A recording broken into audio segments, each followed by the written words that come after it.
I'd like to actually talk about that at a more general level, not in terms of participation in politics, but in terms of voter education. And on this score, I would like to say that for the voters, actually Workers' Party, we've been quite active in trying to give the voters more information about the voting process.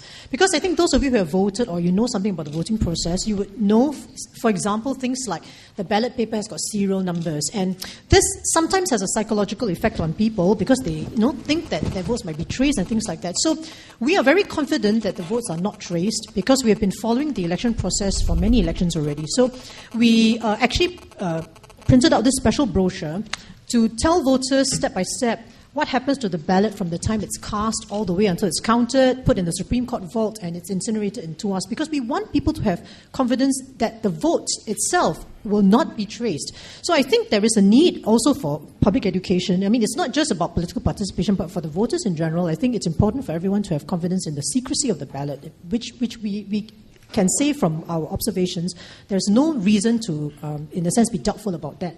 So I just wanted to make that point that, voter education is important. Let me just say this. All the press are here today. Both newspapers as well as CNA. All of you are here today. And from the comments that I've heard, I don't think that there's any climate of fear. I don't hear anyone, afraid to say what they want to say, and I've heard a lot. So we've got the press here, you are here, the room is packed, standing room only, and people are speaking their minds. And I hope that you will continue to speak your minds. So you draw your conclusions based on what we see here today on whether there is a climate of fear. Passing on to the question of climate of fear, Michael mentioned usage of the people making comments on the internet using avatars as an example of how people were free to comment. But, I think that is the exact opposite, because people use the internet as an excuse for actual participation in political activity.